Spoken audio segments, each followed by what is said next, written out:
Skeletal system में हमारी bone आती है। बोन बहुत ही रिजिड होती है, मतलब कठोर होती है, कठोर ऑर्गन है जो हमारा किसका पार्ट है, एंडोस्केलेटन ऑफ वर्टिब्रेट का एक पार्ट है। इसका फंक्शन मूव करने में, सपोर्ट करने के लिए, प्रोटेक्ट करने के लिए वेरियस ऑर्गन्स को, जो हमारी बॉडी में ऑर्गन्स है उसको मूव लाइक एक तो सपोर्ट करेगा, उसको प्रोटेक्ट भी करेगा। हमारी बॉडी मूव करने के लिए बोन्स भी होनी चाहिए। और बोन्स में ना जैसे बोन मैरो हुई, बोन मैरो का काम क्या होता है, ब्लड सेल्स को प्रोड्यूस करना। वहाँ पे वो मिनरल्स, हमारी बोन्स मिनरल्स भी स्टोर करती हैं। बोन टिश्यू जो है एक डेंस, मतलब घना कह सकते हो, बहुत कंडेंस करके, बहुत मिक्सअप होके कनेक्टिव टिश्यूज से मिलकर बना होता है। बोन्स हमारी कनेक्टिव टिश्यूज से मिलकर बनी है। और ये ना बोन्स हमारी बहुत शेप्स में भी होती है। आप शेप्स भी अलग अलग देखोगे, साइज भी अलग होंगे। बहुत ही ना एक कॉम्प्लेक्स स्ट्रक्चर है। बोन को अगर आप इंटरनली देखोगे या एक्सटर्नली देखोगे, बहुत डिफरेंट या बहुत कॉम्प्लेक्स स्ट्रक्चर बना है, उसका होता ही है। कंपोजिशन, उसकी बनावट कैसी है, कैसे लाइक संगठन कह सकते हो आप, ज़्यादा हिंदी में आ गया, बट हाँ उसको कैसे मिलके बना है, क्या क्या पार्टिकल्स हैं, उसकी प्रॉपर्टीज़ क्या है उसके अंदर। पहला तो है हमारा एक तो मैट्रिक्स मटेरियल्स, जो मैट्रिक्स मटेरियल्स प्रेजेंट है बोन में, और बोन्स के सेल्स, वहाँ सेल्स भी होंगे। मैट्रिक्स मटेरियल में जो ऑर्गेनिक कंपोनेंट है हमारा, कौन सा ऑर्गेनिक, कोलेजन है। इनऑर्गेनिक क्या है हमारा, कैल्शियम फॉस्फेट है। एक तो ये टेंसाइल स्ट्रेंथ एंड फ्लेक्सिबिलिटी, लचीलापन, थोड़ी हार्डनेस या स्ट्रेंथ, स्ट्रॉन्ग जो होगा, फ्लेक्सिबल भी होगा, उसमें थोड़ा सा कोलेजन की वजह से होता है ये सब। कैल्शियम फॉस्फेट जो है वो हार्डनेस प्रोवाइड करता है, मतलब सख्त जो हार्ड रहेगा वो कैल्शियम फॉस्फेट की वजह से रहेगा। रेजिस्टेंस, जो भी प्रेशर होगा उससे बचाव के लिए रेजिस्ट करेगा, वो कैल्शियम फॉस्फेट का काम होता है। ये मैट्रिक्स मटेरियल्स के अंदर आते हैं। फिर जो हमारा बोन सेल्स हैं, बोन सेल्स में हमारा ओस्टियोब्लास्ट, ओस्टियोसाइट्स, ओस्टियोक्लास्ट, ये सेल्स, ओस्टियोब्लास्ट का जो काम होता है, सेल का काम होता है बोन को फॉर्मेशन, बोन फॉर्मेशन, बोन के बनाने में जिसका काम होता है वो होता है हमारा ओस्टियोब्लास्ट। फिर जो ओस्टियोसाइट होता है, जो मेच्योर बोन सेल्स होता है, एक बोन सेल एक मेच्योर एज पे आ जाती है, वहाँ क्या करता है, वो मेंटेन करेगा बोन की मैट्रिक्स को, मैट्रिक्स बनी रहे जिससे कि बोन की स्ट्रेंथ और फ्लेक्सिबिलिटी रहेगी। ठीक है। ऑस्टियोक्लास्ट का क्या काम होता है, वो बोन टिश्यूज में रीअब्जॉर्प्शन कराता है, जिससे कि जैसे जो मिनरल्स हैं वो बोन्स में जानी चाहिए, जिससे कि वहाँ बोन्स हमारी हार्ड रहें या रेजिस्ट कर सकें किसी भी प्रेशर को। अब हम देखेंगे स्ट्रक्चर क्या है बोन का। स्ट्रक्चर ऑफ बोन, हमने देखा बोन हमारी बहुत रिजिड होती है, कठोर होती है, कनेक्टिव टिश्यू से मिलके बनी है, जो हमारे स्केलेटल सिस्टम का एक पार्ट है। बोन बहुत बड़ा पार्ट है, ठीक है। वो एक स्पेशलाइज्ड सेल से मिलकर बनी है, एक्स्ट्रा सेलुलर मैट्रिक्स भी वहाँ है, मिनरल्स भी है वहाँ। अब इसमें हम ना स्ट्रक्चर, बोन के स्ट्रक्चर को दो पार्ट में डिवाइड करेंगे। एक तो हमारा मैक्रोस्कोपिक, जो हम विदाउट माइक्रोस्कोप के देखेंगे, मतलब डायरेक्ट नंगी आंखों से देख सकते हैं, और माइक्रोस्कोपिक स्ट्रक्चर जो हम माइक्रोस्कोप के थ्रू देखेंगे। ये देखो, ये बोन है, ये बोन में जो पहला आता है, हमने पढ़ा था प्रॉक्सियल और डिस्टल। ये हमारे लिम्स में स्टार्टिंग पॉइंट जो होता है वो प्रॉक्सियल कहलाता है, और जो एंडिंग पॉइंट होता है वो डिस्टल। तो ऐसे ही प्रॉक्सियल एपिफाइसिस स्टार्टिंग पॉइंट होगा, और डाइफाइसिस मिडिल का पॉइंट होगा, जहाँ पे हम बहुत सारी चीज़ें देखेंगे। डिस्टल एपिफाइसिस एंडिंग पॉइंट होता है, या राउंड सरफेस भी देख सकते हो आप वहाँ पे। ये बहुत सारे हैं, जैसे अगर हम माइक्रोस्कोपिक में देखेंगे, आर्टिकुलर कार्टिलेज है, स्पॉन्जी बोन है, एपिफाइजियल लाइन है, पेरिस्टियम है, कॉम्पैक्ट बोन है, मेड्यूलरी कैविटी इसके अंदर आ गई, मतलब ये बहुत ज़्यादा डीप में चला गया। ठीक है।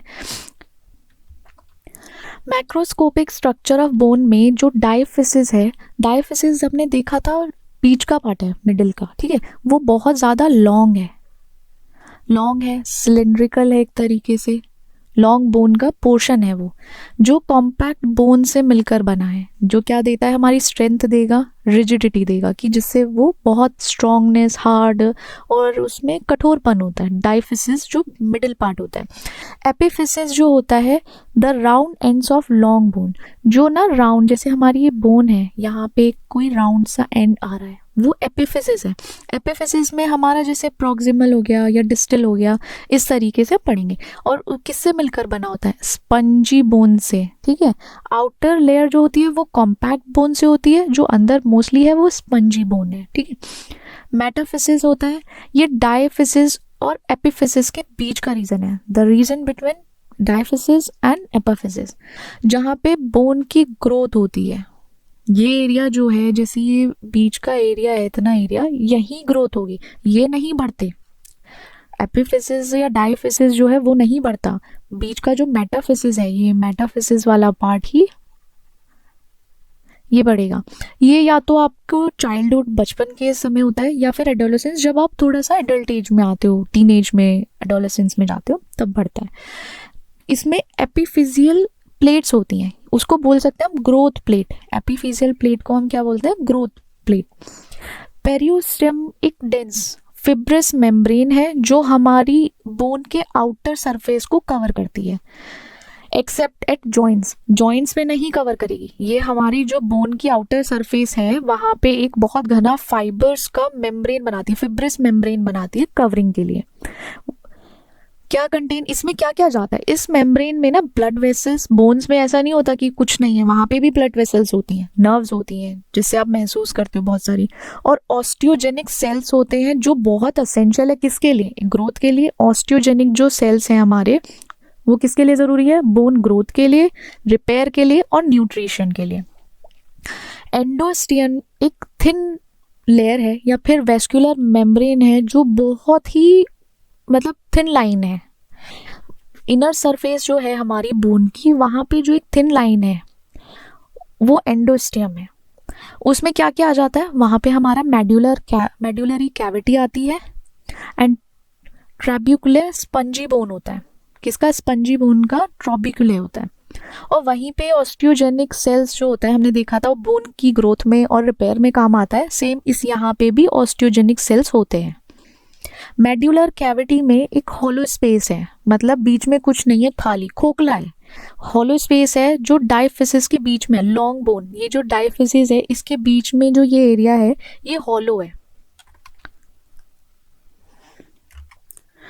जो ये एरिया है ना, ये हॉलो है, खोखला है लॉन्ग बोन्स के बीच में। और किससे भरा होता है? ये येलो बोन मैरो से।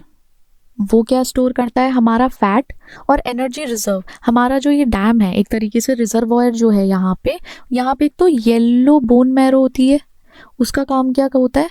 एनर्जी को स्टोर करना। ठीक है, ये हमारा मेड्यूलर कैविटी है। फिर आते हैं माइक्रोस्कोपिक पे। माइक्रोस्कोपिक स्ट्रक्चर जो है बोन का वो कैसे है? दो है, एक तो कॉम्पैक्ट बोन हो गई हमारी अगर देखा जाए अंदर, और एक स्पॉन्जी बोन हो गई। जो कॉम्पैक्ट बोन है वो किससे क्या मतलब उसको हम क्या कहते हैं? एक तरीके से हम उसको कॉर्टिकल बोन भी बोलते हैं, कॉर्टिकल बोन भी के नाम से भी जानी जाती है। डेंस है, forms outer layer of bones, बहुत घना और एक फॉर्मेशन बनाती है बाहरी बोन का। आउटर जो लेयर है बोन की वो कॉम्पैक्ट बोन है। टाइटली पैक्ड कॉन्सेंट्रिक रिंग्स होते हैं इसमें, बहुत टाइटली पैक्ड कॉन्सेंट्रिक रिंग होते हैं, उनको कहते हैं लैमेला। ठीक है, और किससे सराउंड करते हैं? ये एक सेंट्रल हेवर्सियन कैनाल, एक कैनाल भी होता है वहां पे जो कॉम्पैक्ट बोन में ही आप देखोगे। हेवर्सियन कैनाल्स जो है वहां पे क्या होगा? हमारी ब्लड वेसल्स, नर्व्स एंडिंग्स, ये सब वहां पे होती हैं, जिनका काम क्या होता है? न्यूट्रिएंट्स प्रोवाइड करना या ऑक्सीजन बोन तक पहुंचाना, बोन सेल तक। ये उस कैनाल के थ्रू ही जाती हैं, ये जो हमारा हॉवर्सियन कैनाल है उसके थ्रू। स्पॉन्जी बोन जो है वो किस नाम से जानी जाती है? क्या इज नोन एज कैंसुलस और ट्रैब्यूकुलर बोन। ठीक है, कैंसुलस एंड ट्रैब्यूकुलर बोन। और ये कहाँ पाई जाती है, कहाँ देखते हैं हम इसको? ना एपीफाइसिस, लॉन्ग बोन्स की एपीफाइसिस में देखते हैं, या फिर इसको इंटीरियर ऑफ अदर बोन, अंदर देख सकते हैं, बोन्स के अंदर देख सकते हैं, या एपीफाइसिस एरिया में देख सकते हो। ये एक नेटवर्क है, ट्रैब्यूकुले का नेटवर्क है, वो एक दूसरे से लिंक है, इंटरकनेक्टेड है बीच में, और क्या पोरस स्ट्रक्चर बनाते हैं, पोर्स होते हैं इसमें, तो वहां पे स्पॉन्जी बोन्स होती हैं। The spaces within spongy bones are filled with red bone marrow. ठीक है, हमने जैसे मेड्यूलर कैविटी में देखा था ना, येलो बोन मैरो है, वहां पे भी एक स्पेस है स्पॉन्जी बोन्स में भी, वो किससे भरा हुआ है? रेड बोन मैरो से। जहां पे क्या होता है? सेल, ब्लड सेल्स का प्रोडक्शन होता है। यहाँ इसी जगह स्पॉन्जी बोन्स में जो रेड बोन मैरो है वहीं से ब्लड सेल्स बनते हैं। किसका प्रोडक्शन होता है? ब्लड सेल्स का।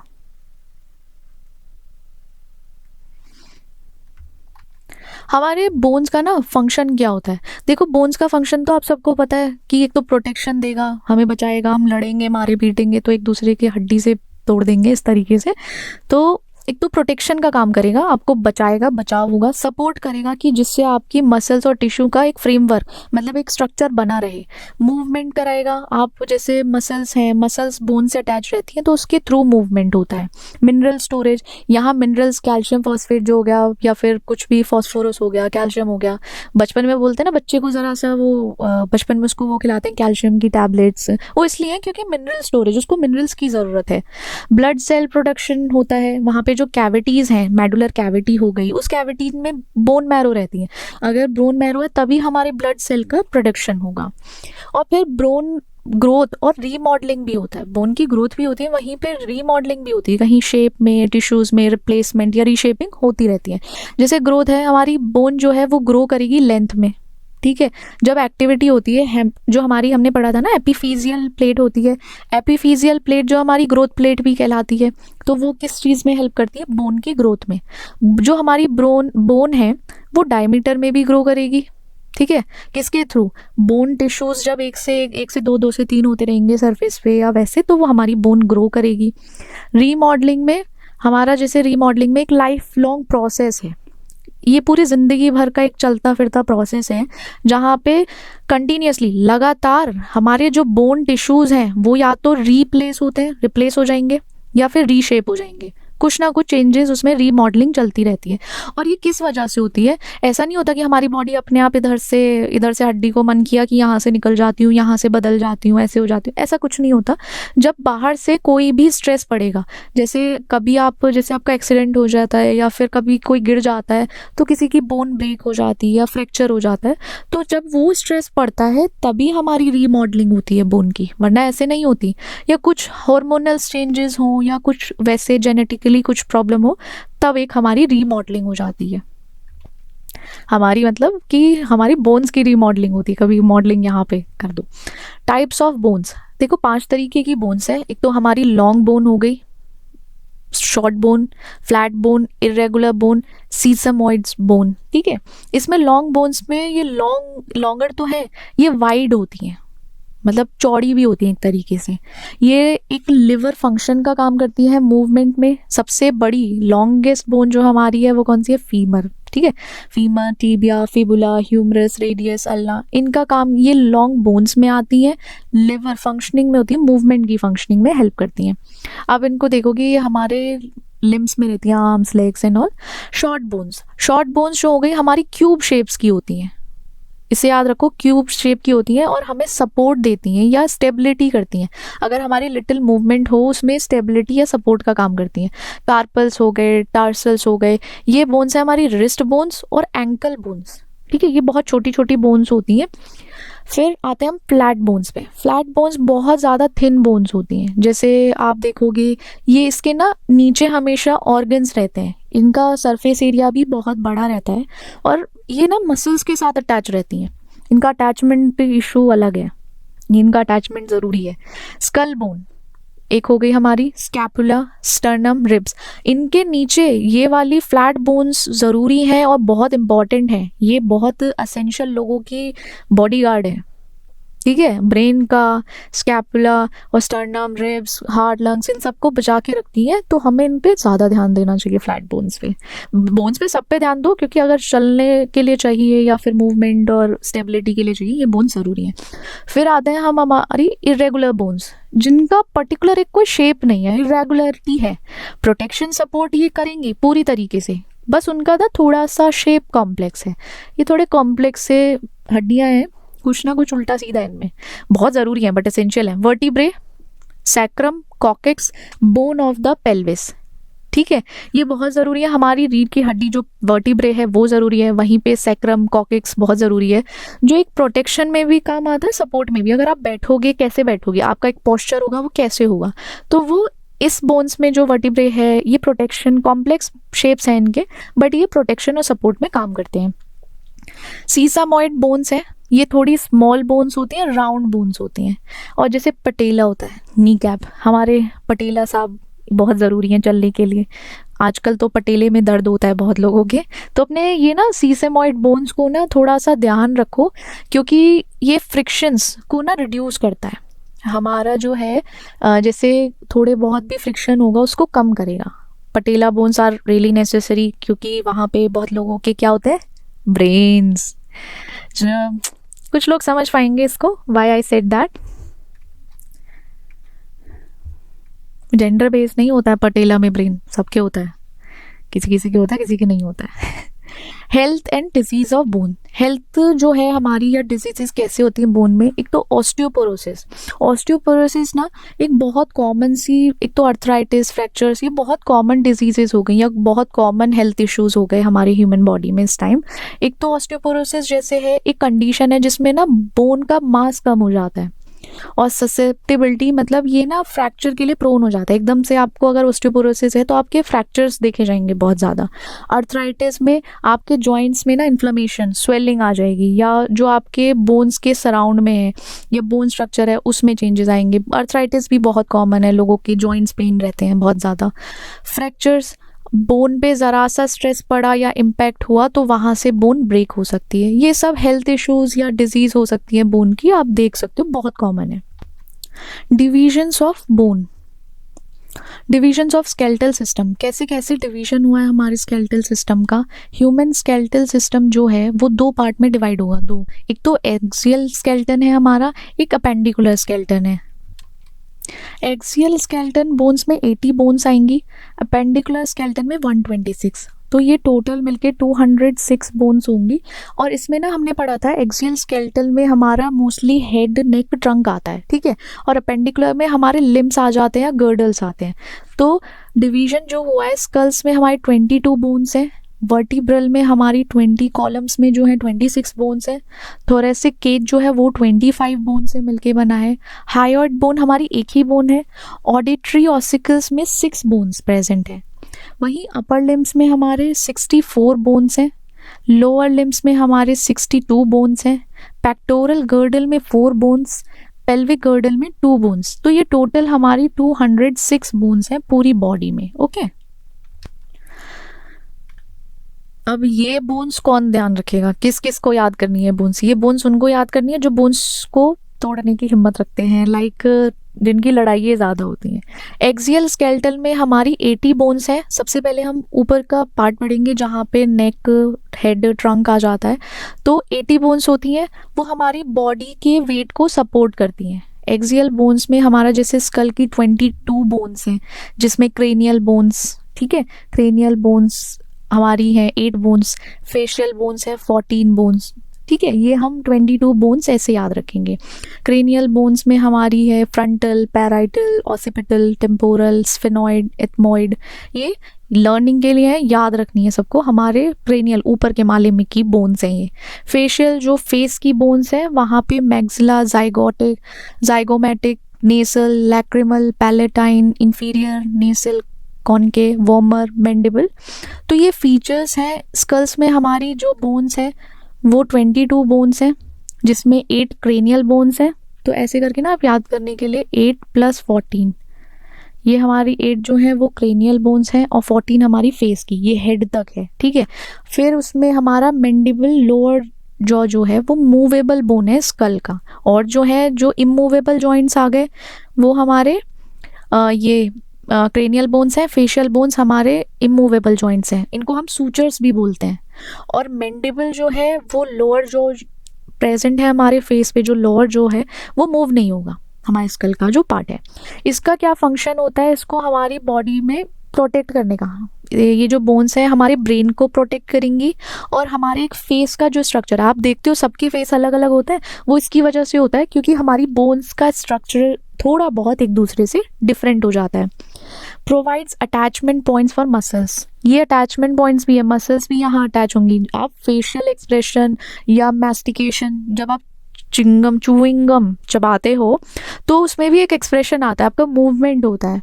तो वहाँ पे भी हमारे फेस में मसल्स, फेशियल मसल्स होती हैं जो जिनका फंक्शन होता है मूवमेंट का या फिर अटैचमेंट प्रोवाइड करते हैं मसल्स को। फिर हमारी ऑडिटरी ऑसिकल्स हैं। ऑडिटरी ऑसिकल्स में सब याद रखेंगे 6 बोन। सबसे पहले जो स्कल बोन्स थी, वहाँ पे हमारी 22 बोन्स हैं। ऑडिटरी ऑसिकल्स में हमारी 6 बोन है। हमारे ईच ईयर में मैलिस जो है 2 है, इनकस में 2 है, स्टेप्स 2 हैं। तो ये 2 2 2 करके हैं, मैलिस, इनकस, स्टेप्स, 6 बोन्स हैं। इनका फंक्शन क्या है? साउंड वाइब्रेशन को ईयर ड्रम से इनर ईयर में पहुंचाना। जो भी हम वॉइस सुनते हो या वो साउंड वाइब्रेशंस आती हैं वो ईयर ड्रम पे स्ट्राइक करके कहाँ पहुंचाती है? इनर ईयर में।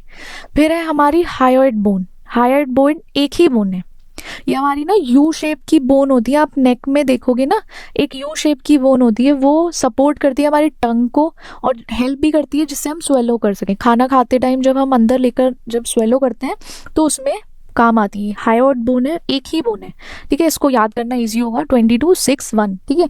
अब आता है फिर हम और 26 बोन पे, वर्टिब्रल कॉलम में। वर्टिब्रल कॉलम में पहला जो है हमारा सर्वाइकल वर्टिब्रे। अरे यार देखो, सर्वाइकल को कैसे याद रखोगे? आजकल ना बड़ा सर्वाइकल प्रॉब्लम हो रही है, मेरे सर्वाइकल दर्द हो रहा है, सुना ही होगा आपने बड़े लोगों में। तो एक सर्वाइकल में C1 C2 और C3 से C7 होता है, एटलस, एक्सिस और C3 से C7। तो यहाँ पे ये 7 बोन्स हैं, तो हम कैसे याद रखेंगे? C1 to C7, जिसमें सर्वाइकल वर्टिब्रे है, ये डिनोट कर देंगे हम C से।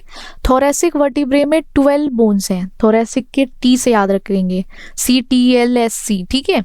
ये हमारा कॉमन याद करने का पैटर्न होगा, CTLSC, ठीक है। Cervical, thoracic, lumbar, sacrum, coccyx, ठीक है, CTLSC, ठीक है।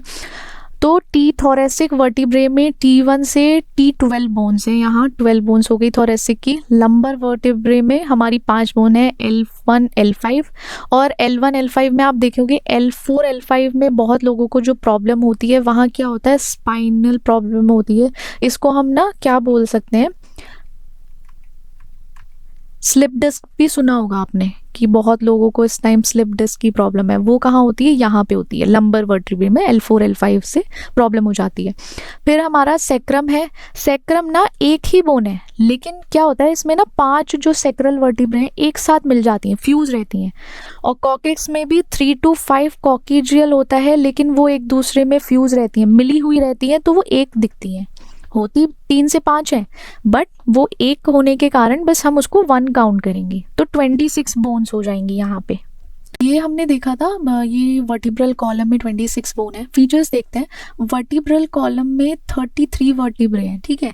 उसमें हमारा cervical, thoracic, lumbar, sacral, coccygeal vertebrae आता है। अब आप सोचोगे यहाँ तो इन्होंने बोला 26 बोन्स हैं, यहाँ कैसे 33 हो गया? अब ये देखो आप, सेक्रम और कॉकिक्स जो है वो फ्यूज हो गई। यहाँ पे इन्होंने स्पेशली देखो ऐसे बताया है कि फ्यूज्ड है, एक साथ मिली हुई है, तो वो काउंट जो हुई है वो 1 हुई है, बट अंदर उसको आप अगर डिफ्रेंशिएट करोगे एक एक करके तो वो 33 ही बैठेगा। फंक्शंस जो है इसमें सपोर्ट करता है हमारी बॉडी को, हमारी स्पाइनल कॉर्ड को प्रोटेक्ट करता है, और एक अटैचमेंट यहाँ ये अटैच करेगा किसको? मसल्स को और लीगामेंट्स को।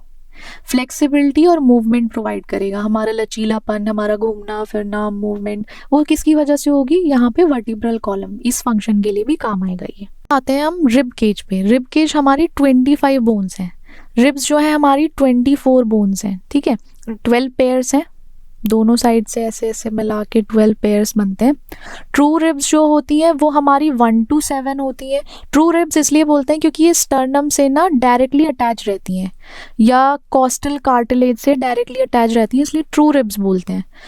फॉल्स रिब इसलिए बोलते हैं क्योंकि ये कार्टिलेज ऑफ द रिब मतलब उसके ऊपर होती हैं, ठीक है। फॉल्स रिब जो होगी हमारी 8 to 10 होगी, attach to the cartilage of the rib above, ठीक है। फ्लोटिंग रिब्स जो है हमारी 11 और 12 है, do not attach to the sternum. इनका ना ऐसा है कि ये जो बीच की होंगी वो तो अटैच होंगी, जो 11th-12th पेयर है वो क्या होगा? वो झूला झूलेगा, वो उड़ते ही रहेंगे, फ्लोट करते रहेंगे, उनका ऐसा होता है। उनको फ्लोटिंग रिब्स इसीलिए बोलते हैं। ट्रू रिब्स हो गई हमारी, फॉल्स रिब्स, फ्लोटिंग रिब, ठीक है। और ये टोटल बोन्स कितनी हुई रिब्स में? हमारी 24 बोन्स। अब आप पूछोगे यहाँ 25 बोन है, रिब केज में स्टर्नम जो एक बोन ऐसी है जहाँ पे सब अटैच हो रहे हैं, वो एक बोन अलग काउंट होगी, वो है हमारी स्टर्नम। ये मैनोब्रम है, मैनोब्रम से बनी है, बॉडी में सिफॉइड प्रोसेस में काम आती है, ठीक है। एक हमारी ऐसे करके ये स्टर्नम हो गई, यहाँ से ऐसे रिब्स अटैच है हमारी फॉल्स रिब, ट्रू रिब्स, और फ्लोटिंग रिब्स तो बस बेचारी झूला ही झूलेंगी नीचे। ओके, फीचर्स क्या है, रिब केज में हमेशा एक तो 12 पेयर्स होते हैं रिब्स के, और एक स्टर्नम होती है। तो यहाँ पे ये 25 बोन्स हो जाती हैं, 24, ये हमारी ऐसे 25 बोन्स। इनका फंक्शन क्या है, वाइटल ऑर्गन जो बहुत इंपॉर्टेंट ऑर्गन्स हैं हमारे, उसको प्रोटेक्ट करना। जैसे कि उसमें लंग्स और हार्ट्स हैं, थोरेसिक कैविटी भी सपोर्ट करता है इसमें, ठीक है। और किसमें, रेस्पिरेशन में भी एक तरीके से फंक्शन प्रोवाइड करता है, मूवमेंट होता है रिब्स का या डायफ्राम का, एक तरीके से उसमें फंक्शंस में काम आता है। अब हम पढ़ेंगे अपेंडिकुलर स्केलेटन। अपेंडिकुलर स्केलेटन जो है ना, वो हमारा 126 बोन से मिलकर बना है। अभी तक जो हमने एक्सियल में पढ़ा था, एक्सियल में कितनी बोन्स हुई हमारी, 80 बोन्स हो गई, और यहाँ 126 बोन्स हम अपेंडिकुलर लिम्स में और गर्डल्स में पढ़ेंगे, ठीक है। तो इसमें अपेंडिकुलर बोन में 126 बोन्स है। मोबिलिटी, मूवमेंट में काम आएगा, क्योंकि हमारे लिम्स हैं यहाँ पे, गर्डल्स हैं, पेल्विक हैं, जो हमारी मूवमेंट में हेल्प करते हैं। और ये ना अटैचमेंट पॉइंट है किसके, लिम्स मसल का, लिम्स मसल्स के लिए अटैचमेंट पॉइंट है। सबसे पहले हम पढ़ेंगे पेक्टोरल, शोल्डर गर्डल्स, जिसमें हमारे 4 बोन्स हैं, 4 बोन्स हैं। शोल्डर, इसे हम पेक्टोरल गर्डल भी बोलते हैं, या शोल्डर गर्डल। हम स्टार्टिंग करेंगे अपने शोल्डर से, यहाँ पे हमारा बोन शुरू होता है, बर्डन शुरू होता है बोन्स का। क्लैविकल बोन्स आती है, क्लैविकल बोन्स कह सकते हो, कॉलर बोन बोल सकते हो, इसको कुछ लोग ना ब्यूटी बोन भी बोलते हैं, कि अगर इट विल बी विजिबल तो ये ब्यूटी बोन भी है। तो क्लैविकल बोन हमारी 2 बोन्स होंगी यहाँ पे, इसमें आप स्केलेटन बाइसेप को देखोगे, ये हमारी शोल्डर गर्डल्स में क्लैविकल बोन्स हो गई। फिर हमारा स्कैपुला, 2 बोन्स, शोल्डर ब्लेड्स, ये बैक साइड में आप देख रहे हो ना, ये बैक साइड में जो है ये हमारे स्कैपुला है, 2 बोन्स है, शोल्डर ब्लेड्स हैं ये हमारे। जो हमारा गर्डल है ना, पेक्टोरल गर्डल, वहाँ पे क्लैविकल और स्कैपुला है, ठीक है। उसका फंक्शन क्या है, हमारे जो अपर लिम्स का एक्सियल स्केलेटन से जो कनेक्शन है वहाँ फंक्शन करता है, वहाँ पे ये अटैचमेंट रहता है, और ये अपर लिम्स की मसल से भी अटैच रहते हैं। जो ऊपर की मूवमेंट होगी मसल्स में, वो इनके थ्रू होगी, पेक्टोरल के थ्रू, पेक्टोरल गर्डल मूवमेंट में हेल्प करेंगे। अब आते हैं हम अपर लिम्स में। अपर लिम्स में हमारी 60 बोन्स हैं, ठीक है। ह्यूमरे, अल्ना, रेडियर, कार्पल्स, मेटाकार्पल, फ्लेंजेस, ठीक है। यहाँ पे ह्यूमरे अपर बोन्स में आप देखोगे 2 बोन्स हैं सिर्फ। अल्ना में हमारी 2 बोन्स हैं, मीडियल फोर आर्म्स जो है आर्म्स का, वहाँ पे 2 बोन्स हैं। यहाँ हमारी 2 बोन्स हैं, अपर आर्म्स, अपर बोन्स। अल्ला में भी 2 बोन्स हैं, रेडियर में भी 2 बोन्स हैं, ठीक है। इन सब में ना स्टार्टिंग के जो हम याद रखेंगे, सब में 2 बोन्स हैं। फिर आते हैं हम कार्पल्स, ये जो है हमारी रिस्ट बोन्स बोल सकते हो। इसमें रिस्ट में 8 इन ईच रिस्ट, दोनों रिस्ट में हमारी 8 बोन्स है, तब मिलके हमारी 16 बोन्स बनती हैं, जिसमें हमारी scaphoid, lunate, triquetrum, pisiform, trapezium, trapezoid, capitate, hamate, ये हमारी कार्पल्स बोन्स में आएंगी। अब हम मेटाकार्पल्स पढ़ेंगे, वहाँ पे भी 10 बोन्स हैं, दोनों में आधी आधी करके देखो 5 बोन्स है। तो ये पाम बोन्स आती हैं, हमारी हथेली में जो हड्डियाँ होती हैं वो पाम बोन्स। फेलेंजेस हो गया, ये फिंगर बोन्स है, हमारी फिंगर्स मूवमेंट भी होती है ना, इनमें भी जॉइंट्स हैं और वो सब है, वो फेलेंजेस बोन्स कहलाती हैं। और यहाँ पे 28 बोन्स हैं, तो ये टोटल बोन्स जो हुई हैं हमारी 60 बोन्स यहाँ से, ठीक है, 14 in each hand.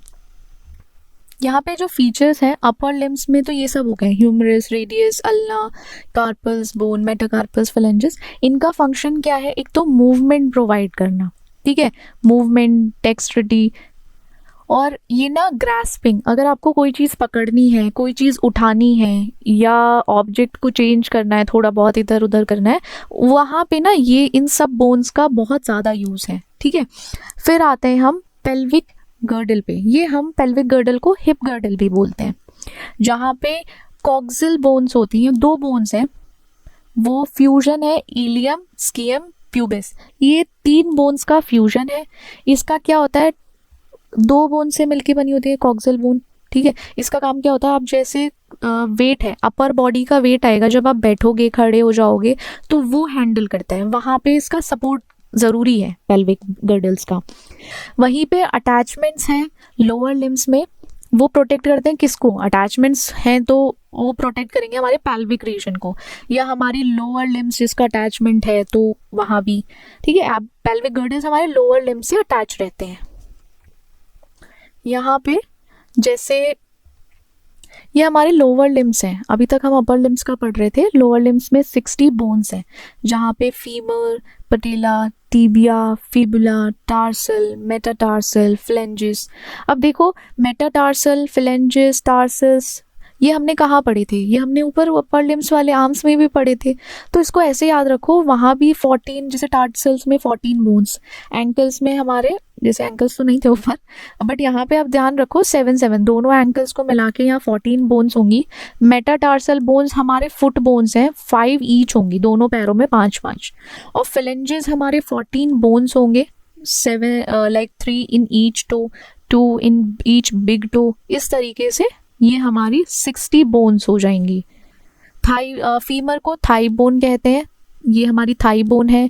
Knee caps हो गए, shin bones, calf bones, ankle bones, foot bone, toe bones, ऐसे आप याद रख सकते हो। फीचर्स में यहाँ पे जो फीचर है हमारे लोअर लिम्स है, जिसमें फीमर आ गया, patella, tibia, fibula, tarsal bones, metatarsal, phalanges, ये हमारे फीचर्स हैं। लोअर लिम्स में क्या क्या चीज़ें आती हैं? फंक्शंस वही है, इसका सपोर्ट प्रोवाइड करेगा, स्टेबिलिटी, मोबिलिटी, बॉडी को मूवमेंट, स्टेबिलिटी सपोर्ट करने, जैसे हम जैसे काम करते हैं, वॉक कर रहे हैं, रनिंग कर रहे हैं, जंपिंग, हमारा बैलेंस कैसे मेंटेन करेगा। तो ये सब काम हमारे लोअर लिम्स की बोन्स का होता है। ठीक है, ये उसका फंक्शन है कि हमारे लोअर लिम्स की बोन्स सपोर्ट भी करेगी, स्टेबलाइज भी करेगी, मोबाइल भी करेगी हमारी बॉडी को।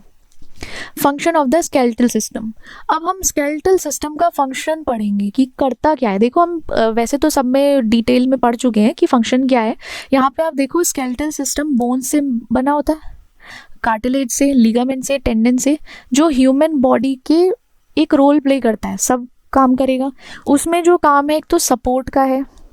सपोर्ट अगर फ्रेमवर्क ही सपोर्ट नहीं करेगा या बॉडी की एक शेप नहीं होगी, प्रॉपर अलाइनमेंट नहीं होगी, तो उस स्केलेटल सिस्टम का फ़ायदा क्या है? तो यहाँ पे एक सपोर्ट का काम करेगा। प्रोटेक्शन, आपको प्रोटेक्ट करेगा बाहर के शॉक से या मूवमेंट से। कोई भी बाहर से आपको हार्म करने वाला है, वहाँ पे वो प्रोटेक्ट करेगा, सेफ गार्ड की तरह काम करेगा।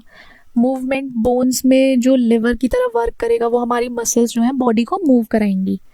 मिनरल स्टोरेज का भी काम करेगा। मिनरल्स, कैल्शियम, फास्फोरस स्ट्रीम हमारे बॉडी में स्टोर हो जाएंगे, जिससे बोन को क्या मिलेगी? स्ट्रेंथ मिलेगी। Blood cell production, red bone marrow जो है वो हमारा बोन्स में सेल, ब्लड सेल प्रोड्यूस करता है। जैसे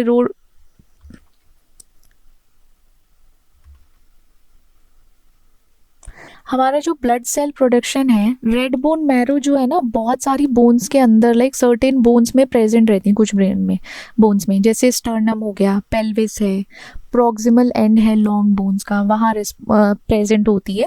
तो जैसे वहाँ से क्या करेगी? रेड ब्लड सेल्स को प्रोडक्शन करेगी, वाइट ब्लड सेल का, प्लेटलेट्स का। इसका भी एक प्रोसेस होता है, वो हिमेटोपोइसिस एक प्रोसेस है जो जिसमें ये सब का प्रोडक्शन होता है। एनर्जी स्टोरेज है। Energy storage, yellow bone marrow जो है वो हमने देखा था कि मेडुलर कैविटी में येलो बोन मैरो होती है, वो एनर्जी स्टोर करती है किस फॉर्म में? एडिपोज टिश्यू, जो फैट टिश्यूज होते हैं वहाँ पे स्टोर करती है। और स्टोर करने के बाद जब हमको ज़रूरत होगी उसकी, तब वो रिलीज आउट करेगी, तब हम उस एनर्जी को यूज़ कर सकते हैं। अब एसिड बेस बैलेंस है हमारा। बोन्स जो है एसिड बेस बैलेंस में एक बहुत इंपॉर्टेंट रोल प्ले करते हैं। ठीक है, अब कैसे ये एसिड बैलेंस प्ले करेंगे? जैसे कि हमारी बॉडी में रिलीज़ होगा एल्कलाइन सॉल्ट, अगर जैसे रिलीज़ हुए तो या एब्जॉर्ब करेंगे उसको, एल्कलाइन सॉल्ट को, कैल्शियम कार्बोनेट हो गया, कैल्शियम फॉस्फेट हो गया, in response to change in blood pH. जब ब्लड पीएच का चेंज होगा तो हमारी बॉडी रिलीज़ भी कर सकती है और हमारी बॉडी एब्जॉर्ब भी कर सकती है। तो ऐसे ना हर चीज़ एसिड बेस का भी उसमें बैलेंस होता रहता है। इसमें ऑर्गेनाइजेशन ऑफ स्केलेटल मसल, हमारी जो स्केलेटल मसल है वो किस तरीके से ऑर्गेनाइज्ड है, एक फॉर्म में, एक स्ट्रक्चर में, हम यहाँ वो देखेंगे। और जो स्केलेटल मसल है वो एक तरीके से ना स्ट्रेटेड मसल टिश्यू है, लाइक एक लॉन्ग चेन में, या टिश्यूज जो एक साथ अरेंज्ड है। ठीक है, ये रिस्पॉन्सिबल होता है किस लिए? वॉलेंट्री बॉडी मूवमेंट के लिए। अपनी मर्जी से या वॉलेंटरीली हम अपनी बॉडी को मूव कर सकते हैं। इसमें जो है ये कैसे मिलकर बनी होती है? एक तो लॉन्ग मल्टी न्यूक्लिएटेड सेल्स, इसमें ना बहुत लंबे लंबे और न्यूक्लिएटेड एक साथ इकट्ठे हुए सेल्स से मिलकर बनी होती है, हम बोलते हैं मसल फाइबर्स। ठीक है, जो हमारा स्ट्रक्चर है स्केलेटल मसल का, हम बहुत सारे लेवल पे पढ़ेंगे। एक तो ये होता है ना कि हमारी जो मसल है वो एक चीज़ से मिलकर नहीं बनी होती, बहुत सारी चीज़ें उसमें इनकॉर्पोरेट होती हैं, मिली रहती हैं, जिससे वो बनती है। एक है हमारी होल मसल, एक जो हमारी पूरी मसल को हम देखेंगे वो कैसे बनी हुई है। हमारी जो स्केलेटल मसल है वो मसल टिश्यू से बनी है, कनेक्टिव टिश्यूज से बनी है, ब्लड वेसल्स से बनी है और नर्व्स, ये सब स्केलेटल मसल्स के अंदर आता है। और अब हम देखेंगे कि ये क्या कहलाता है। जो पूरी मसल है ना, उसमें डेंस कनेक्टिव टिश्यू लेयर है, बहुत घनी, लाइक बहुत कंजेस्टेड और कंडेंस्ड है, मतलब एक साथ मिली हुई है कनेक्टिव टिश्यू की एक लेयर, जिसको हम क्या कहेंगे, एपीमाइसियम। ठीक है, फिर आते हैं फेसिकल्स पे। फेसिकल्स क्या होते हैं? फेसिकल्स क्या होते हैं, हमारी मसल्स के अंदर ग्रुप होता है फाइबर्स का, उसको बंडल ऑफ फाइबर्स एक साथ जब इकट्ठे होते हैं उसे हम फेसिकल्स बोलते हैं। और जब फेसिकल कनेक्टिव टिश्यू के सराउंड होते हैं, मतलब उसके आसपास कनेक्टिव टिश्यू होता है फेसिकल्स के, उसको हम पेरीमाइसियम कहते हैं। तो क्या कहलाता है वो, पेरीमाइसियम। फेसिकल्स ग्रुप होता है, एक बंडल होता है फाइबर्स का मसल्स के अंदर, और पेरीमाइसियम जो होता है फेसिकल्स के अराउंड, मतलब उसके आसपास जो एक कनेक्टिव टिश्यू की लेयर होती है उसे हम पेरीमीसियम कहते हैं। फिर आते हैं हम, ये हमारा फेसिकल हो गया, फेसिकल, ये हमारा मसल फाइबर। मसल फाइबर जो है, फेसिकल्स ना मल्टीपल मसल फाइबर रखता है, मतलब उसमें बहुत सारी मसल्स फाइबर होंगी। अब उसको ना हम शेप्स के बेसिस पे देख लेंगे, लॉन्ग हो सकती है, सिलेंड्रिकल होगी, मल्टी न्यूक्लिएटेड होगी, बहुत सारी एक साथ इकट्ठी भी हो सकती है, लंबी भी हो सकती है, सिलेंडर के शेप में भी हो सकती है। ठीक है, जो मसल फाइबर होता है वो कनेक्टिव टिश्यू से रैप अप होता है, मतलब उसके सराउंड में जो हमारा, जैसे मान लो ये मसल फाइबर है, उसके क्या होगा, ये कनेक्टिव टिश्यू की एक लेयर बाहर से उस पर चढ़ी रहेगी या रैप अप होगा उससे, उसको हम बोलते हैं एंडोमाइसियम। इसमें क्या क्या आता है, हमारा कैपिलरीज आ जाती हैं, नर्व्स आ जाती हैं। ठीक है, मायोफिब्रिल्स। मायोफिब्रिल्स जो होते हैं, हमारी एक रॉड होती है, जैसे एक रॉड हुई ना, ऐसा स्ट्रक्चर होता है जिसके अंदर मसल्स फाइबर्स होते हैं। जैसे मसल फाइबर्स हो गए, वो किस चीज़ का काम करेंगे, इन मसल्स को ना कॉन्ट्रैक्ट करेंगे, कॉन्ट्रैक्शन का काम करेंगे, खिंचाव का एक तरीके से। ठीक है, मायोफिब्रिल्स का ये काम होता है। और जो they consist of repeating units called sarcomeres. इसमें ना मायोफिब्रिल्स को ही एक तरीके से हम सार्कोमर्स होते हैं, छोटे छोटे छोटे बहुत सारी यूनिट्स होती हैं छोटी छोटी। ये मायोफिब्रिल्स हो गए, रॉड लाइक स्ट्रक्चर हो गए मसल्स के, कॉन्ट्रैक्शन में इनका काम होता है, मसल कॉन्ट्रैक्ट करते हैं। फिर आते हैं हम सार्कोमेर। सार्कोमेर जो है एक फंक्शनल यूनिट है, किसकी, मायोफिब्रिल्स की। मायोफिब्रिल्स जो प्रेजेंट है मसल्स फाइबर्स में, तो वहाँ पे क्या है, मसल फाइबर्स के अंदर जो मायोफिब्रिल्स हैं उसमें छोटी छोटी जो यूनिट है फाइबर मायोफिब्रिल्स के अंदर, उन्हें सार्कोमेर बोलते हैं। और ये किसके एरिया के बीच में होती है, जेड लाइन है जैसे, उसके बीच में होगी। ठीक है, वो सार्कोमेर। अब ये कैसे बना होता है, इसके अंदर क्या क्या होता है, इसके अंदर एक ना थिक फिलामेंट होता है। हमने अभी पढ़ा माइक्रो फिलामेंट से जैसे बने होते हैं, मायोसिन्स और एक्टिन हो गया जिसके बारे में हम सब जानते हैं। एक थिक फिलामेंट होता है, वो होता है हमारा मायोसिन। और एक हमारा थिन फिलामेंट होता है, वो होता है जैसे एक्टिन हो गया, ट्रोपोनिन हो गया, ट्रोपोमाइसिन हो गया, ये हमारे थिन फिलामेंट है। जब इन दोनों का इंट्रैक्शन होगा स्केलेटल मसल में, तो तब जाके हमारी एक मसल फाइबर फॉर्मेशन होती है, जो हमने ऊपर पढ़ा था। वो क्या देगा, स्केलेटल मसल को एक स्ट्रेटेड अपीयरेंस देगा। इस तरीके से अपीयरेंस किसकी वजह से आती है, इन फिलामेंट्स का इंट्रैक्शन, जब ये फिलामेंट्स इंट्रैक्ट करेंगे तब ये एक ऐसी अपीयरेंस देंगे या मसल फाइबर्स का फॉर्मेशन होगा। ठीक है, sarcoplasmic reticulum SR and T tubules. Sarcoplasmic reticulum का काम क्या होता है, एक तो स्टोरेज का और रिलीज का काम होता है। ये स्टोर क्या करता है, कैल्शियम आयंस को स्टोर करेगा और कैल्शियम आयंस को ही रिलीज कर देगा। ठीक है, कैल्शियम आयंस जो होते हैं ना हमारे, कैल्शियम आयंस का काम ये होता है कि जैसे मसल कॉन्ट्रैक्शन करना होता है, इसको हम याद रखेंगे, मसल कॉन्ट्रैक्शन में कैल्शियम की बहुत नीड है। टी ट्यूब्यूल्स क्या होते हैं, एक्सटेंशन की तरह काम करते हैं। ये एक्सटेंशन है मसल सेल मेम्ब्रेन की। ठीक है, एक्सटेंशन की तरह काम करते हैं। अब आते हैं मसल्स टिश्यू पे। हमारे में जो मसल्स टिश्यूज हैं, कौन कौन सी मसल्स टिश्यूज हैं, three types of muscles tissues हैं, हम याद रखेंगे, skeletal muscle, smooth muscle, cardiac muscles. Smooth में, और हमें 3 चीज़ें याद रखनी है, उनकी लोकेशन, फंक्शन और स्ट्रक्चर। कहाँ पाई जाती है, क्या काम करती हैं, कैसा स्ट्रक्चर है, कैसी दिखती होंगी। ठीक है। मसल्स जो है हमारी सॉफ्ट टिश्यूज से मिलकर बनती है। ठीक है। वो कॉन्ट्रैक्ट करती है या प्रोड्यूस करती है, तो मूवमेंट करेंगी, आपको कॉन्ट्रैक्ट करेंगी, contract to produce movement, maintain posture. Muscle से ही हमारी मूवमेंट होगी और पोस्चर भी उसी के थ्रू होगा। विदाउट मसल टिश्यू कुछ नहीं होगा। ठीक है। स्केलेटल मसल्स जो है वो टेंडेंस, स्केलेटल मसल हमारी किससे अटैच होगी, बोन से। बोन्स के साथ क्या होगा, टेंडोन्स। ठीक है। इसका फंक्शन होगा वॉलेंट्री मूवमेंट, और स्ट्रक्चर कैसा होगा, लॉन्ग भी हो सकता है, सिलेंड्रिकल शेप में भी हो सकता है, और बहुत सारे मल्टी न्यूक्लिएटेड भी हो सकते हैं। ठीक है। वहीं आते हैं हम स्मूथ मसल पे। स्मूथ मसल ना हमारी इंटरनल ऑर्गन्स या ब्लड वेसल्स की वॉल्स में पाई जाती है। हमारी जो इंटरनल ऑर्गन्स हैं उसकी वॉल्स में स्मूथ मसल, स्मूथ से याद रखो कि बहुत सॉफ्ट, स्मूदी। ठीक है। वो कहाँ होगी, हमारी ऑर्गन्स के वॉल्स पे। ये कंट्रोल करती है हमारी इनवॉलेंट्री मूवमेंट। इनवॉलेंट्री मूवमेंट किसके थ्रू होता है, स्मूथ मसल्स के थ्रू।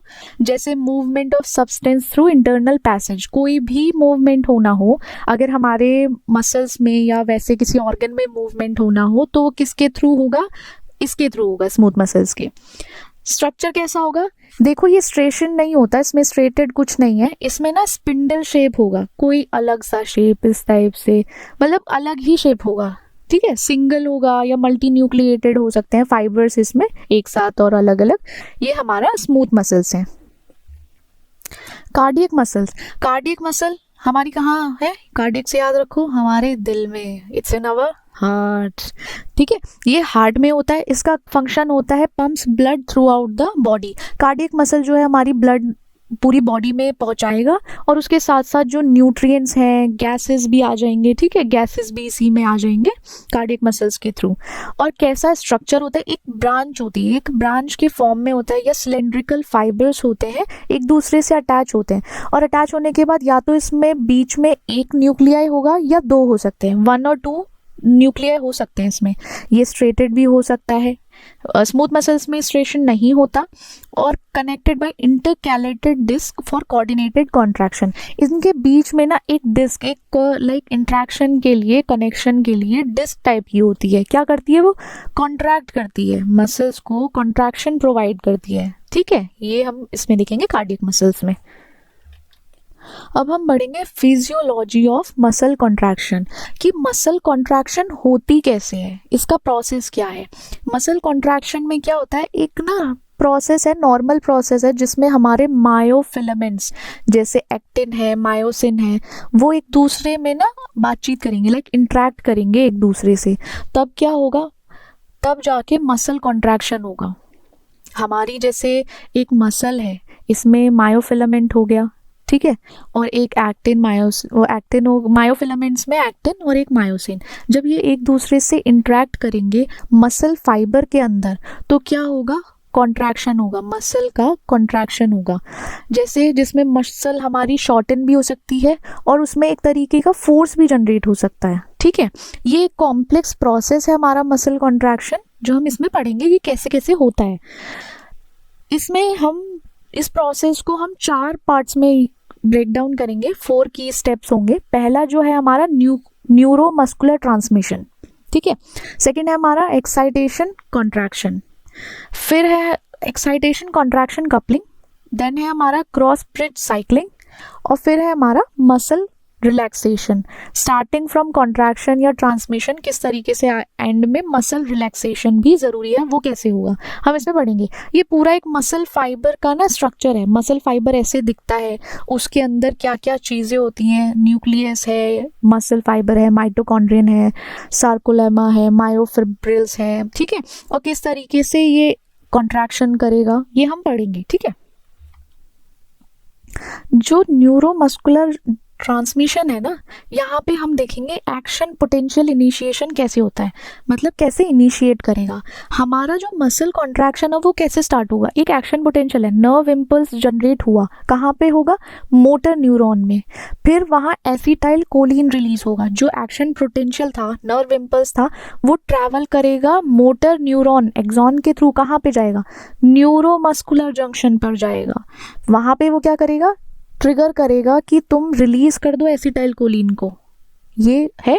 फिर मसल एक्शन पोटेंशियल है, वहाँ पे एसिटाइल कोलिन किससे डिफ्यूज होगा, साइनेप्टिक क्लेफ्ट में डिफ्यूज होके वो बाइंड करेगा रिसेप्टर पर, किसकी, मसल फाइबर की रिसेप्टर पे बाइंड करेगा, तब जाकर एक एक्शन पोटेंशियल जनरेट होगा, कहाँ पर, मसल फाइबर में। ठीक है, ये एक प्रोसेस है, हम ऐसे याद करेंगे। एक्शन पोटेंशियल इनिशिएशन है, एक्शन पोटेंशियल इनिशिएशन में हमारा एक नर्व इम्पल्स यहाँ पे जनरेट हुआ, ठीक है, नर्व इम्पल्स यहाँ से जनरेट हुआ, वो गया मोटर न्यूरॉन, मोटर न्यूरॉन से नर्व इम्पल्स जनरेट हुआ, फिर वो कहाँ गया, एसिटाइल कोलिन, ठीक है, एसिटाइल कोलिन को टारगेट करना है अब हमें, तो वो न्यूरोमस्कुलर जंक्शन पे जाएगा और वहाँ ट्रिगर करेगा कि तुम उसको गोली रख के बोलेगा चलो एसिटाइल कोलिन निकालो अब यहाँ से। फिर वहाँ से एसिटाइल कोलिन जाएगा कहाँ, मसल, मतलब साइनेप्टिक क्लेफ्ट से निकला, वो रिसेप्टर पे बाइंड होगा, रिसेप्टर से बाइंड होगा, रिसेप्टर कहाँ प्रेजेंट होगा, मसल के फाइबर पे, वहाँ से एक्शन पोटेंशियल निकलेगा, जिससे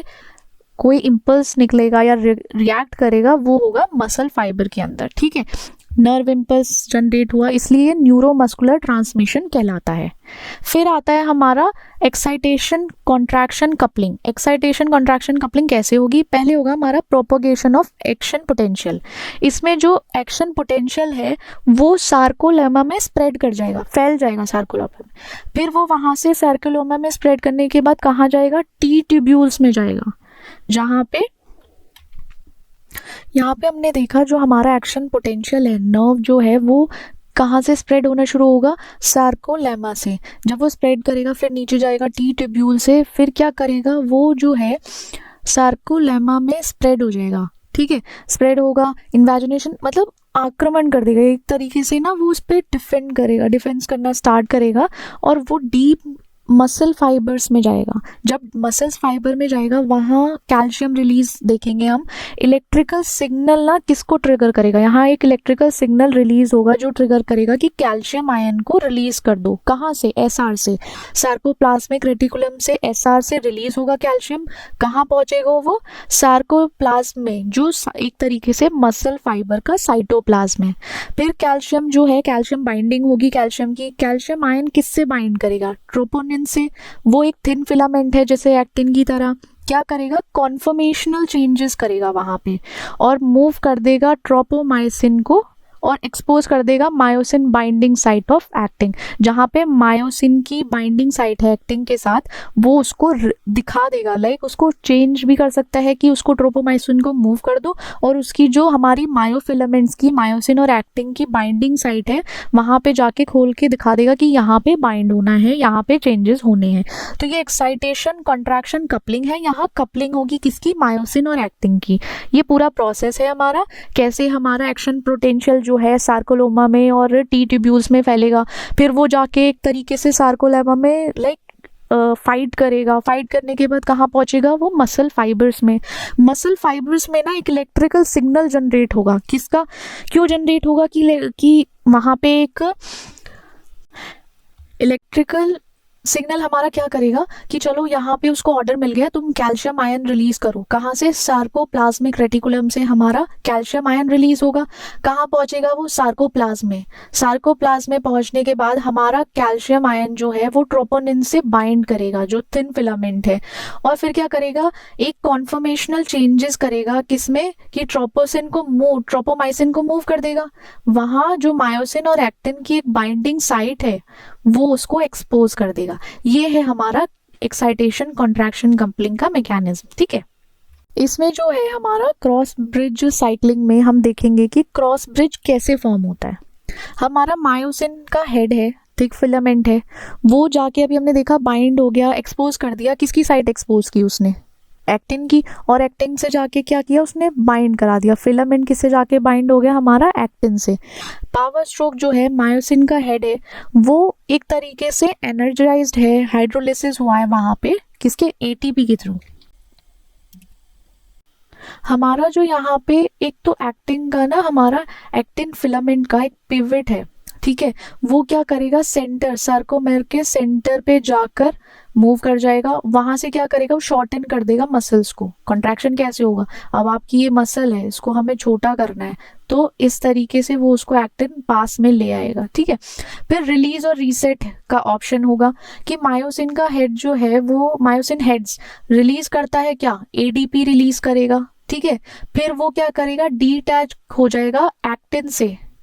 जब एक न्यू एटीपी बाइंड्स होगा तो वो डीअटैच हो जाएगा एक्टिन से और returns to its original position, वापस वो अपनी ओरिजिनल पोजीशन में आ जाएगा। जब, किसके बाद, एटीपी जब हाइड्रोलाइज्ड हो जाएगा, और ये क्या करेगा, क्रॉस ब्रिज बनाएगा, किसके, दूसरे के साथ। वो यहाँ से पूरा रिलीज हो गया, मायोसिन जाके एडीपी रिलीज किया उसने अपने आप को, एक्टिन से डीअटैच कर लिया। वहां पे जब न्यू एटीपी बाइंड हुआ तो वो अपनी ओरिजिनल पोजीशन में, जो उसकी पोजीशन थी वहां वापस आ जाता है। उसके बाद आफ्टर एटीपी जब हाइड्रोलाइज होता है वो ओरिजिनल पोजीशन में पहुंचेगा, फिर वो क्रॉस ब्रिज बनाएगा किसी और के साथ जाकर, ठीक है। कंटिन्यूएशन, कंटिन्यूएशन में क्या होगा, ये जो एक साइकिल है ना, ये चलती रहेगी। कब तक चलेगी, जब तक कि कैल्शियम हमारा किससे बाउंड रहेगा, ट्रोपोनिन से बाउंड रहेगा, बंधा रहेगा, और फिर एटीपी अवेलेबल है। जब तक एटीपी है वहां तब तक ये प्रोसेस पूरा चलता रहेगा, क्रॉस ब्रिज साइक्लिंग होती रहेगी। अब आते हैं मसल रिलैक्सेशन पे। मसल रिलैक्सेशन में सीसेशन ऑफ न्यूरल सिग्नल। अब इतना काम कर लिया, कॉन्ट्रैक्शन हो गया, ये सब चीजें हो गई, अब उसको रिलैक्स भी करना है। मसल रिलैक्सेशन तब होगा जब हमारा मोटर न्यूरॉन, हमारी जो हमने देखा था ना, मोटर न्यूरॉन क्या करता है, एसिटाइल कोलिन रिलीज करेगा, एसीएच, वहां पे उसको रिलीज करना बंद कर देगा, और हमारा जो एक्शन पोटेंशियल है, नर्व इम्पल्स है, वो बंद हो जाएगा। किसमें, वहां से कोई सिग्नल आना बंद हो जाएगा, किसमें, मसल फाइबर में। कैल्शियम रीअपटेक, कैल्शियम आयंस क्या होंगे, वो पम्प्ड बैक हो जाएंगे, वापस चले जाएंगे एसआर में, ठीक है।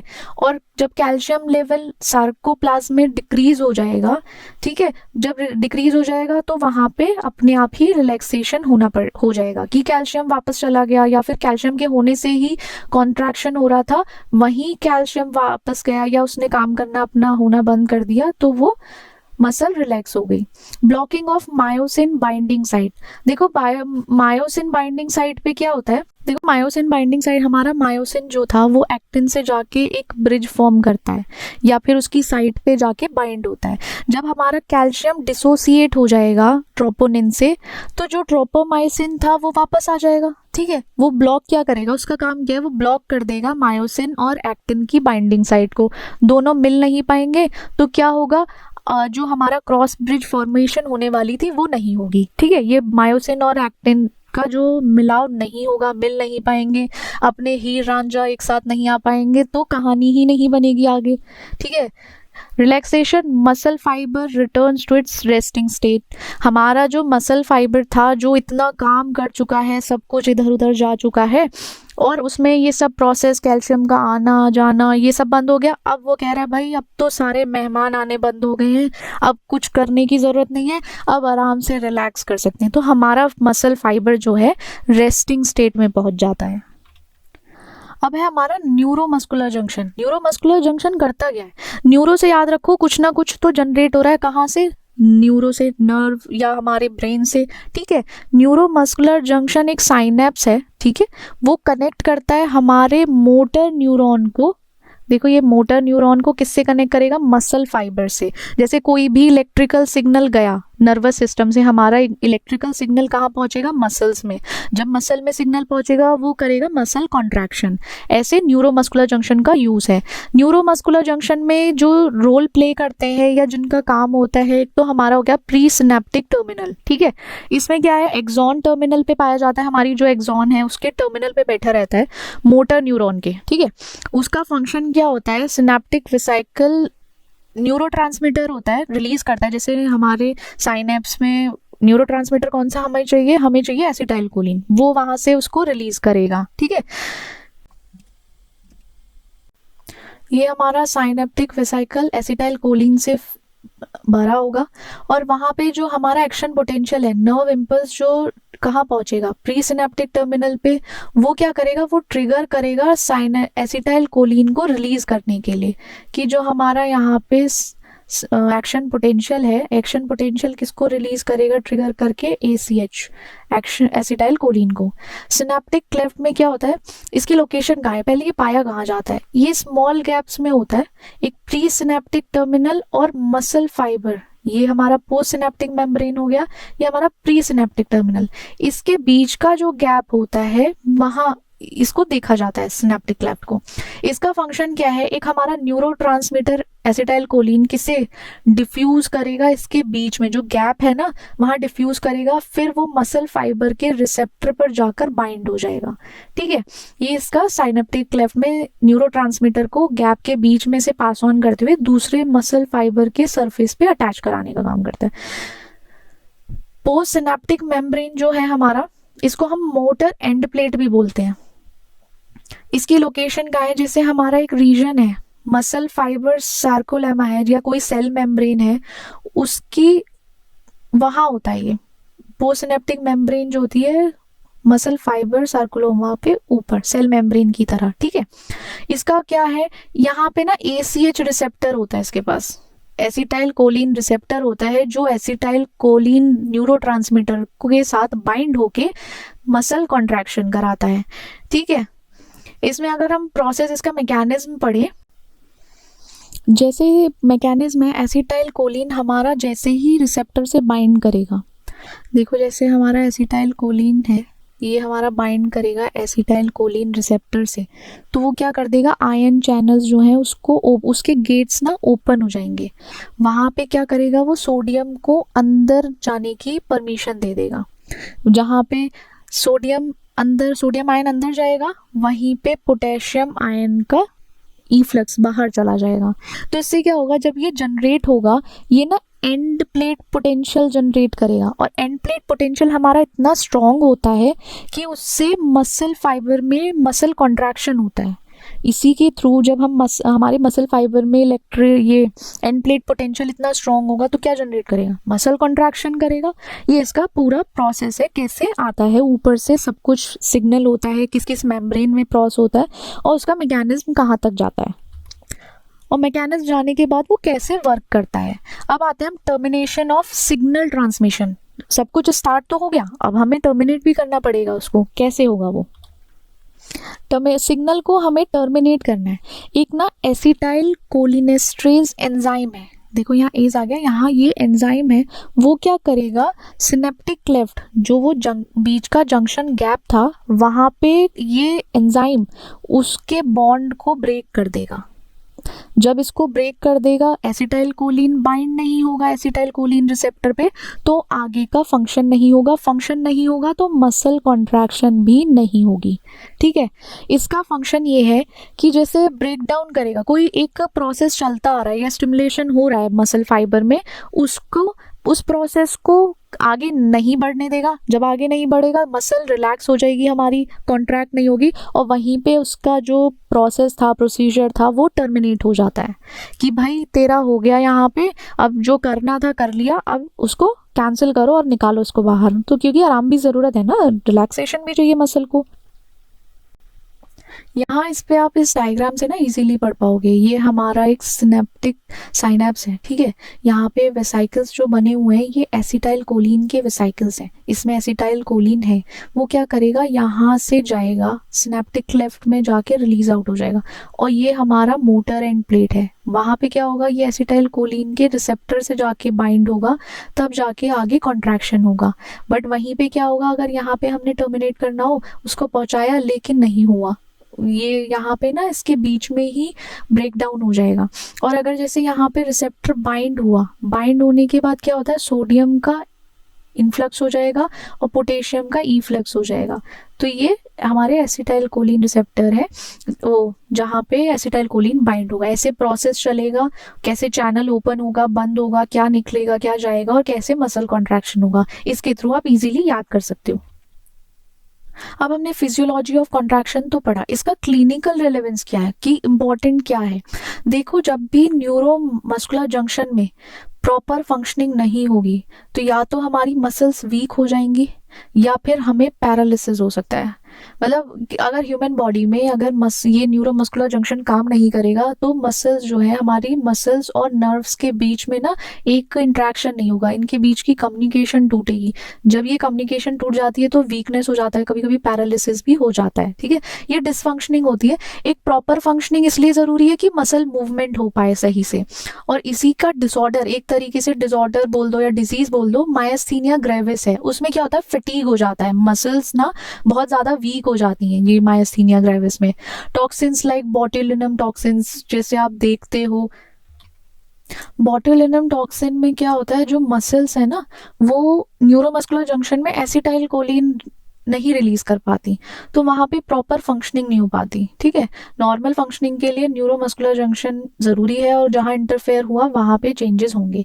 ये एक तरीके से सिग्निफिकेंट क्लिनिकल सिम्टम्स हैं या रेलेवेंस देख लो कि अगर जब ये नहीं होता या एसिटाइल कोलिन नहीं रिलीज होता और नहीं बाइंड होता तो हमारा मसल कॉन्ट्रैक्शन नहीं होता और बहुत सारी चीज़ें हार्मफुल हो सकती हैं, हम लोग नहीं, वीकनेस हो सकती है, मसल वीकनेस या पैरालिसिस हो सकता है। ठीक है।